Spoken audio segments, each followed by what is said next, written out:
Well, I had intended to carry on south after the truck was fixed up and spend the winter in the southern US. However, just as I was about to leave, I got news from Montreal that my father was unwell. So, with the truck running again, I left the trailer in St. John and headed over to Montreal to visit him for a while.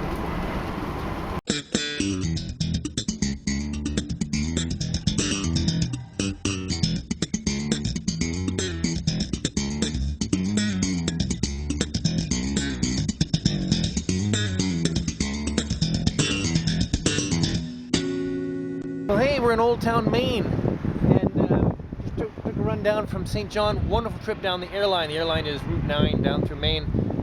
It used to be really hilly and lumpy, but now it's in really great shape. Lovely drive, and truck man just superb. We were going a little quick, but we weren't speeding. No. So now we're just going to go down the road a bit and catch up with Neil Fisher. Remember Dr. Neil Fisher at his laboratory, and that's good news because from there we're going to go to the pub.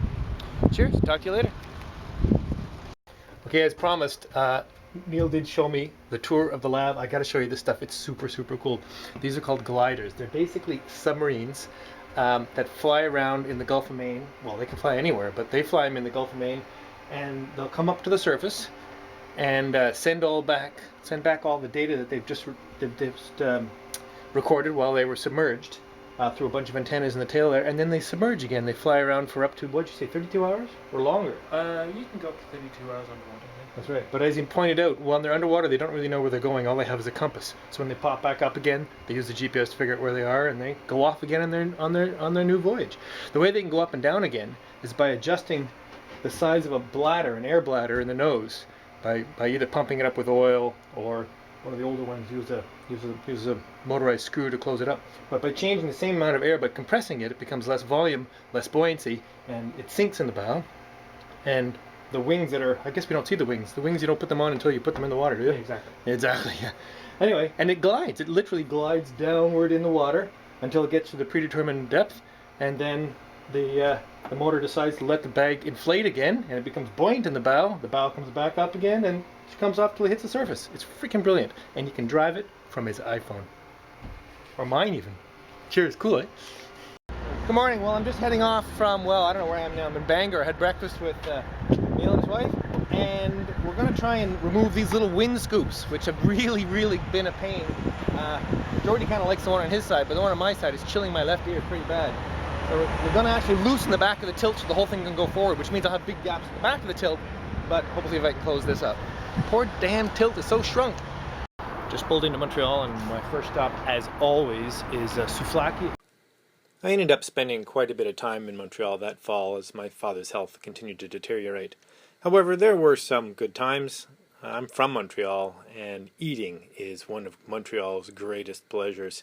So, joining in with some old friends, I was able to loop around some of my own old haunts, as well as a couple places I used to hang out, including here, my old house where I first lived in Montreal. So, okay, the ultimate Italian sub in Montreal, Momessos. It's on a beautiful, crusty bread, lots of sausage, massive thing, and of course, brio, the classic pop of Montreal. I don't drink pop any other time, but this stuff is awesome. Cheers. Okay, this has got me kind of freaked out. I'm on the tracks down at the bottom of Westmount, the village I grew up in, and this is the old Westmount train station, and it's kind of been abandoned, it's kind of been forgotten, and sort of integrated into the community, but not really. I'll show you on the way out. Basically, they built a bunch of condos around it, and they're building a super hospital over here, which is good, but they built a super hospital in one of the greatest remaining railway yards in Canada. It had a coal loading tower, and it had a turntable. It's progress, but it just seemed funny to come down here and see it looking like this. A little odd. When I was a young boy, this is how we'd get on the train to go see my family in Nova Scotia. I lived just up this street, and we'd walk down the street or bike down the street to the train station, which had its own beautiful parking here, and all of this land where all these houses was all just open lawn. Anyway, it's just strange to see stuff that's gone and integrated, sort of. See ya.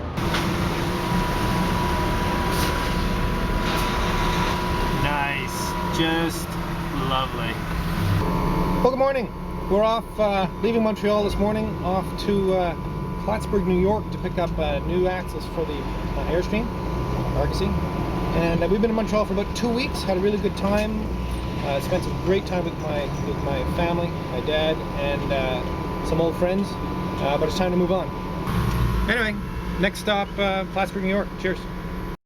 2 hours and I still can't even see the bridge.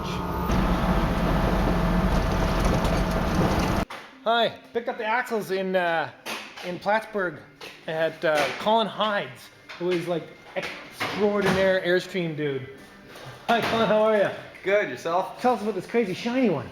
This is a 1973 Safari 23 foot that's had a rotisserie restoration job. There goes Bob. Dr. Shine is his middle name. We lift the bodies off, we lift the chassis up, spin them upside down, remove floors, the belly pans, tanks, axles, everything. And we do it all basically at waist level. Finished all the floor, axles, everything done.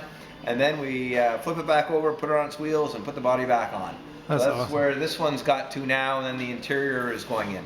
Cool, cool, so awesome. Can we have a look inside? Sure. Super. But it's going to have state-of-the-art insulation, wiring, technology all built in. Right. You know, Wi-Fi antennas, da-da-da-da. Pretty amazing. So the sky's the limit here. Yeah. Yeah. Oh yeah. You can do whatever you want to do, Yeah. and it's sort of the ultimate retirement vehicle. Right. And, Cool. Light, comfortable, and cool. Cool. And so what is your business name? It's Colin Hyde? Trailer restorations. Colin Hyde Trailer Restorations, Plattsburgh, New York. Yeah. Awesome. ColinHydeTrailerRestorations.com. Awesome. Amazing place. Amazing place. He set me up with some brand new axles for my Argosy, you know, sort of Airstream, and I couldn't resist a quick tour in here. Awesome stuff. Cheers. Okay, so I've loaded up my axles. Awesome. You can just see the tail end of them hanging out the back of the tailgate there. They're sitting on a 2x4 in there, so they're not on the actual tailgate. Awesome setup. I'm really pleased with that. Beautiful, beautiful new axles. So you can see lots of Airstreams here. They're about 2 deep along here. Some of them are really wild vintage ones. Colin's great. He's got stories coming, you know, flat out. I wish I'd videoed it all, but I just missed out on that. Anyway, a wild place. If you're into Airstreams, Colin Hyde Trailer Restorations, Plattsburgh, New York. Awesome. Now I'm supposed to be in Old Town, Maine tonight with Neil Fisher, but it's 4 o'clock and I'm not going to make it. So we're going to take the ferry across Lake Champlain, stop somewhere in Vermont, and get to Neil's tomorrow. Cheers. Well, Plattsburgh, New York is beautifully situated on the west side of a huge lake, Lake Champlain. So to go east from here to Maine, I have to cross the lake. I could drive all the way up practically to Canada, to Champlain, or way down around the bottom of the lake, but I love ferries, as you know, so we're going to take a ferry ride. It's getting dark, it's getting late, I don't know where we're staying tonight. Where are we staying tonight, pup? Have I mentioned how much I love ferries? Love ferries. Alright, cross Lake Champlain.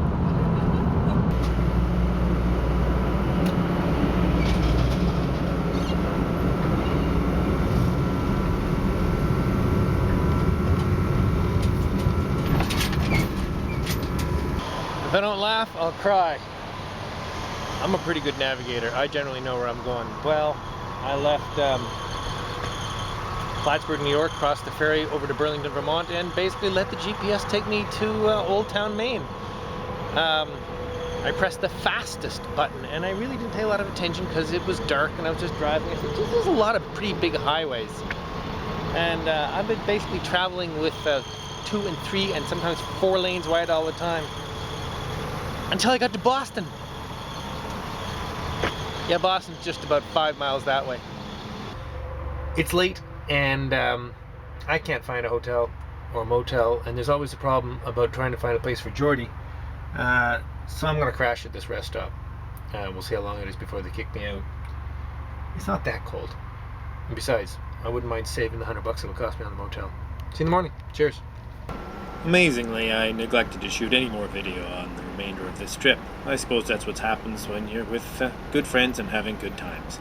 Anyway, back up to St. John, New Brunswick to pick up the trailer to finally head south and on with my great adventure.